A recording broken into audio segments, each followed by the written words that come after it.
अगर इस सरकार को और उस घटक दल के नेताओं को अगर इस राज्य के किसानों से प्रेरणा होता और किसानों के प्रति थोड़ा सा भी स्नेह होता तो उनके प्रणेता के जयंती पर इतनी उदासीनता नहीं होती। और यह किसानों के लिए तो दुर्भाग्यपूर्ण है ही, इस राज्य के सरकार के लिए भी दुर्भाग्यपूर्ण है और राजनीति करने वाले राजनीतिक दल के नेताओं के लिए दुर्भाग्यपूर्ण है। क्या वो महापुरुषों को भी अपने वोट के आईने में देखते हैं और उनको पुरस्कार देने से लेकर जयंती और पुण्यतिथि मनाने में भी अपने वोट की गणित को देखते हैं? कर्पूरी जी के नाम पर मुझे कोई आपत्ति नहीं है। कर्पूरी जी निश्चित रूप से एक समाजसेवी थे और समाज के दबे कुचले गरीब, चाहे स्वर्ण गरीब ही क्यों न हो, उनके विकास की बात वो करते थे और उन्हें मुख्य धारा में लाने के का अगर बिहार में किसी नेता का श्रेय है तो वो कर्पूरी जी को जाता है। श्री बाबू के बाद, डॉक्टर श्री कृष्ण सिंह के बाद अगर दलितों, गरीबों और सब समाज के सामूहिक विकास की कोई बात कहा तो कर्पूरी जी ने कहा। तो कर्पूरी जी निश्चित रूप से आदरणीय है। अगर स्वामी जी और किसान के प्रणेता से इनको थोड़ा सा भी प्रेम है तो मैं आपके माध्यम से डिमांड करता हूं कि ये लोग बीटा शुगर मिल को चालू करने का आज उनके जयंती के दिन पर घोषणा करें। यह बहुत उचित बात होगी और अगर नहीं करते हैं तो यह साबित करता है कि वो किसानों का विकास नहीं चाहते हैं, किसानी देखना नहीं चाहते हैं। कि आज स्वामी सहजानंद जी के नाम पर दुकान चलाने वाले बहुत बड़े नेता लोग हैं। कुछ नेता तो ऐसे हैं जो पहले दूसरे दल में थे और अपनी राजनीतिक उपलब्धि स्वामी जी के नाम पर ही लिए हैं और आज वो भाजपा में है। जब उनका बयान आया उपेंद्र कुशवाहा जी का, उनकी जबान बंद क्यों रही, मैं उनसे जानना चाहता हूं।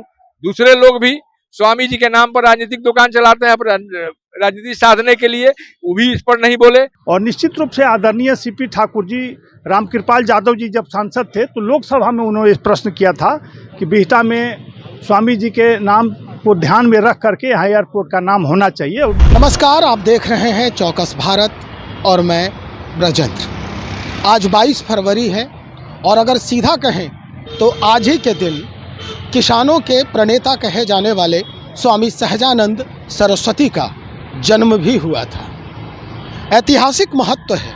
किसान आंदोलन या किसान महासभा की अगर चर्चा होती है तो उसमें सबसे पहले जो जिक्र होता है वो स्वामी सहजानंद सरस्वती का होता है।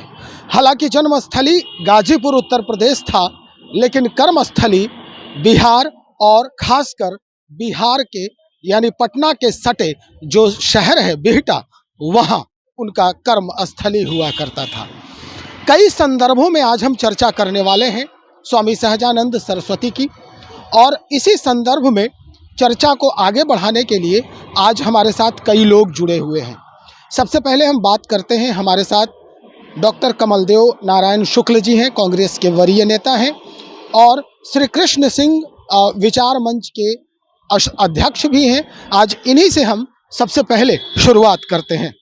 डॉक्टर साहब, आज जन्म दिवस है स्वामी सहजानंद सरस्वती जी का। पटना को अगर देखा जाए तो मैंने कई जगह पर भी देखा है, हम विजुअल भी दिखा रहे हैं आपको तस्वीरों में, कि कई जगह पर कई पोस्टर लगे हुए हैं, लेकिन सहजानंद सरस्वती की एक भी तस्वीर मुझे नज़र नहीं आ रही है। क्या कुछ मामला है? हम इन्हीं से आगे बात बढ़ाते हैं। पटना में कम से कम ये स्थिति नहीं देखी जा रही है कि स्वामी सहजानंद जी का कहीं भी बैनर, पोस्टर या कोई तस्वीर लगी हो इनके जन्म शताब्दी के ऊपर। हालांकि 136 वर्ष हो गए हैं इनके जन्म को बीते हुए। कैसे देखते हैं इसको आप? देखिए, यह तो दुर्भाग्यपूर्ण है जिसकी चर्चा आप कर रहे हैं। मैं भी डेरा से आते हुए देखा कि सचिवालय के पास विभिन्न जातीय सम्मेलन का होर्डिंग और बैनर लगा हुआ है, जिसका कार्यक्रम आज कल से लेकर 24 तक है। लेकिन स्वामी जी जैसे व्यक्तित्व का, जो इस देश में किसानों की आवाज उठाने वाले पहले प्रणेता थे, जो किसानों का आवाज उठाए, भले ही उनका जन्म यूपी के गाजीपुर में है, लेकिन उनका कर्मस्थली बिहार और वो भी बिहटा रहा है। ऐसी स्थिति में खासकर बिहार में उनकी राजनीतिक दल द्वारा यह उपेक्षा और बिहार सरकार द्वारा यह उपेक्षा साबित करता है कि प्रदेश में राजनीति करने वाले जो आज सत्ता में हैं, उनका आधार जो है किसानी नहीं है। अगर इस सरकार को और उस घटक दल के नेताओं को अगर इस राज्य के किसानों से प्रेरणा होता और किसानों के प्रति थोड़ा सा भी स्नेह होता, तो उनके प्रणेता के जयंती पर इतनी उदासीनता नहीं होती। और यह किसानों के लिए तो दुर्भाग्यपूर्ण है ही, इस राज्य के सरकार के लिए भी दुर्भाग्यपूर्ण है और राजनीति करने वाले राजनीतिक दल के नेताओं के लिए दुर्भाग्यपूर्ण है। क्या वे महापुरुषों को भी अपने वोट के आईने में देखते हैं और उनको पुरस्कार देने से लेकर जयंती और पुण्यतिथि मनाने में भी अपने वोट की गणित को देखते हैं? यह राजनीति की बात आगे आप चर्चा कर ही दिए हैं, तो हम उसको आगे थोड़ा बढ़ा दें। एक बात आई थी सामने के कुछ दिन पहले ही, जब राज्यसभा में संभाषण कर रहे थे उपेंद्र कुशवाहा, जो राज्यसभा सांसद हैं और फिलवक्त रालोमो यानी राष्ट्रीय लोक मोर्चा के राष्ट्रीय अध्यक्ष भी हैं, तो उन्होंने एक आवाज उठाई कि भाई बिहटा एयरपोर्ट जो है उसका जो नामकरण है वो अब कर्पूरी ठाकुर जी, जननायक कर्पूरी ठाकुर के नाम से उसका नामकरण किया जाए। इस बात को लेकर कई बार पहले भी सदन में आवाज बुलंद की जा चुकी है और वो भारतीय जनता पार्टी के जो नेताओं हैं उनके द्वारा किया गया है। अगर हम चर्चा में आगे करें तो 26 जून 2019 को पाटलिपुत्र के तत्कालीन सांसद रामकृपाल यादव जी, उन्होंने शून्यकाल में, सदन के शून्यकाल में इस आवाज को उठाया और उन्होंने ये कहा था कि बिहटा के जो एयरपोर्ट बन रहे हैं उसका नाम स्वामी सहजानंद सरस्वती के नाम से होना चाहिए। विवेक ठाकुर ने जो 25 सितंबर 2020 को भी इसका यही बात दोहराई थी सदन में कि बिहटा एयरपोर्ट का नाम स्वामी सहजानंद सरस्वती जी के नाम पर होना चाहिए।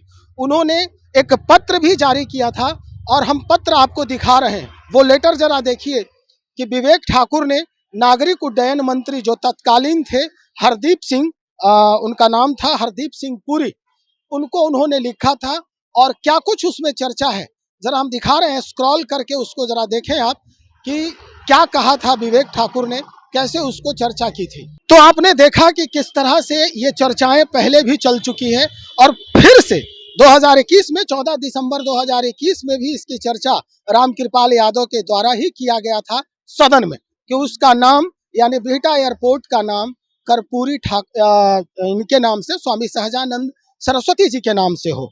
इसको आप कैसे आंकते हैं? क्या चल रहा है? क्या साधने के फिराक में हैं लोग? उपेंद्र कुशवाहा जी का जो डिमांड है कर्पूरी जी के नाम पर बिहटा एयरपोर्ट का नाम रखा जाए, यह दुर्भाग्यपूर्ण है। कर्पूरी जी के नाम पर मुझे कोई आपत्ति नहीं है। कर्पूरी जी निश्चित रूप से एक समाजसेवी थे और समाज के दबे कुचले गरीब, चाहे स्वर्ण गरीब ही क्यों न हो, उनके विकास की बात वो करते थे और उन्हें मुख्य धारा में लाने के का अगर बिहार में किसी नेता का श्रेय है तो वो कर्पूरी जी को जाता है। श्री बाबू के बाद, डॉक्टर श्री कृष्ण सिंह के बाद अगर दलितों, गरीबों और सब समाज के सामूहिक विकास की कोई बात कहा तो कर्पूरी जी ने कहा। तो कर्पूरी जी निश्चित रूप से आदरणीय है, लेकिन कर्पूरी जी जैसे व्यक्तित्व को अगर उपेंद्र कुशवाहा जी अपनी राजनीतिक हित साधने के लिए उपयोग करते हैं तो या तो उपेंद्र कुशवाहा जी मानसिक रूप से विक्षिप्त है या अपने पूर्वजों को भी वे राजनीतिक हित के लिए उपयोग करना चाहते हैं, जो दुर्भाग्यपूर्ण है। और इससे नए लोगों को, नए पीढ़ी के लोगों को गलत संदेश जाएगा, समाज में गलत संदेश जाएगा, इसलिए इससे उनको बचना चाहिए। और रही बात रामकृपाल जी का और विवेक ठाकुर जी का, तो उन लोगों ने निष्पक्षता के साथ यह बात रखी है क्योंकि स्वामी जी का कर्मस्थली बिहटा था और बिहटा में एयरपोर्ट बन रहा है तो निश्चित रूप से उस एयरपोर्ट का नाम स्वामी शाहजानंद एयरपोर्ट होना चाहिए। मैं आपके माध्यम से मजबूती से यह मांग कर रहा हूं। दूसरी बात कि स्वामी जी ने 1932 में पहला चीनी मिल बिहार में स्थापित किया था, वह बिहटा में था और बिहटा में है जो आज बंद पड़ा हुआ है। यह केंद्र सरकार और राज्य सरकार किसानों की बात करती है। अगर स्वामी जी और किसान के प्रणेता से इनको थोड़ा सा भी प्रेम है तो मैं आपके माध्यम से डिमांड करता हूं कि ये लोग बिहटा शुगर मिल को चालू करने का आज उनके जयंती के दिन पर घोषणा करें, यह बहुत उचित बात होगी। और अगर नहीं करते हैं तो यह साबित करता है कि वो किसानों का विकास नहीं चाहते हैं, किसानी देखना नहीं चाहते हैं। और जो भी वो नारा देते हैं, चाहे वो कृषि रोड मैप कितना हो क्यों न बन जाए, अगर शुगर मिल जो बंद पड़े हुए हैं उनको चालू करने पर अगर कोई निर्णय नहीं लेती हैं तो यह उनकी ढकोसला है और जुमलाबाज दल के साथ रहने के वजह से नीतीश जी पर इसका असर पड़ा है। दूसरी बात कि आज स्वामी शाहजानंद जी के नाम पर दुकान चलाने वाले बहुत बड़े नेता लोग हैं।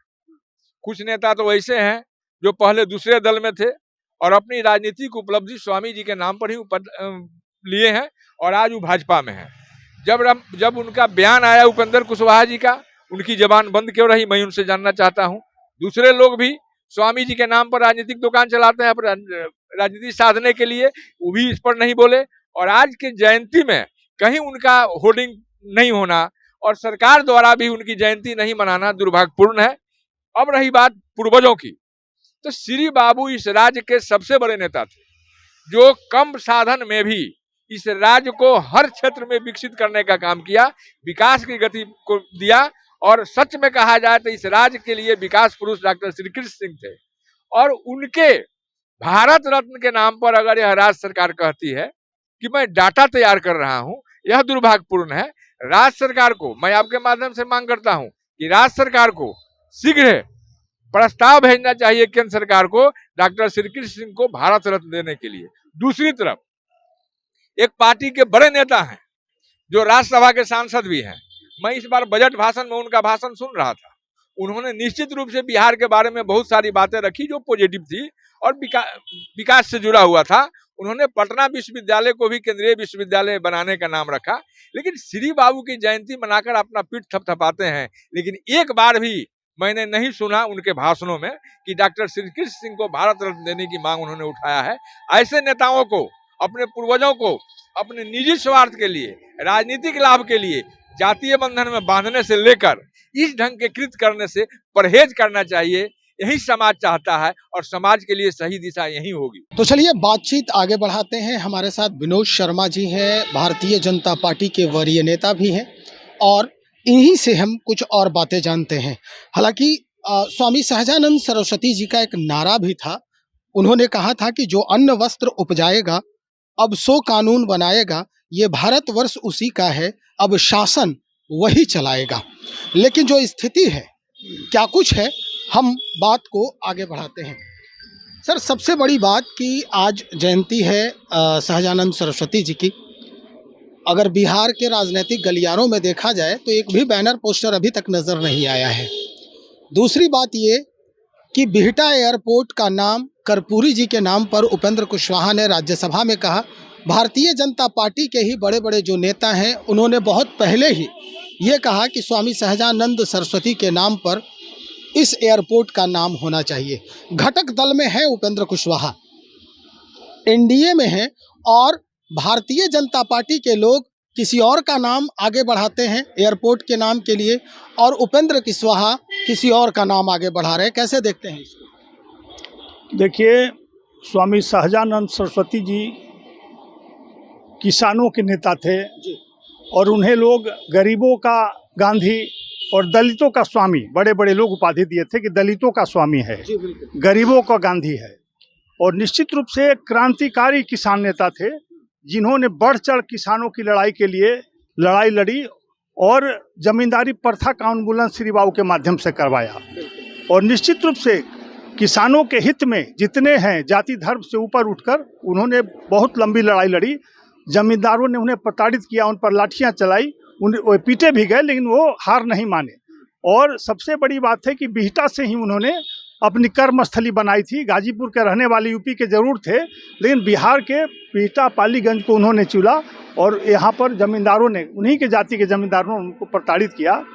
और किसानों में इतनी पकड़ थी गरीबों में कि आप याद कीजिए कि हथुआ महाराज जब लड़ रहे थे विधायक का चुनाव, तो आज जाके वहाँ पर बैठ गए धरने पर और कहा कि मैं जब तक अन्न जल नहीं ग्रहण करूँगा जब तक तुम हमारे एक दलित भाई को नहीं जिताओगे।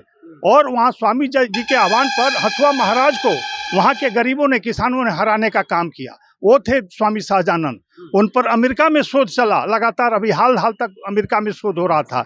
इतने बड़े व्यक्तित्व के मालिक थे। और निश्चित रूप से आदरणीय सीपी ठाकुर जी रामकृपाल यादव जी जब सांसद थे तो लोकसभा में उन्होंने इस प्रश्न किया था कि बिहटा में स्वामी जी के नाम को ध्यान में रख करके यहाँ एयरपोर्ट का नाम होना चाहिए। और बहुत लंबे समय से हर पार्टी, हर धर्म के, दूसरे पार्टी के लोग भी इस बात को स्वीकार करते हैं कि चूंकि स्वामी शाहजहां की कर्मस्थली रही है, इसलिए उनका नाम वहाँ जोड़ा जाना चाहिए। निश्चित रूप से उपेंद्र कुशवाहा जी हमारे सम्मानित नेता हैं, उनकी भावना हो सकती है, लेकिन कर्पूरी जी निश्चित रूप से बिहार के जननायक थे। उन्होंने गरीबों के लिए निश्चित रूप से काम किया, उनको भी सम्मान मिल रहा है और आगे भी मिलना चाहिए। भारत सरकार ने भारत रत्न की उपाधि उन्हें दी है और निश्चित रूप से आगे भी मिलेगा। और बहुत सारे बड़े बड़े एयरपोर्ट बन रहे हैं बिहार में, उससे नाम जोड़ा जाना चाहिए और भी दूसरे संस्थानों से कर्पूरी जी का नाम जोड़ा जाना चाहिए।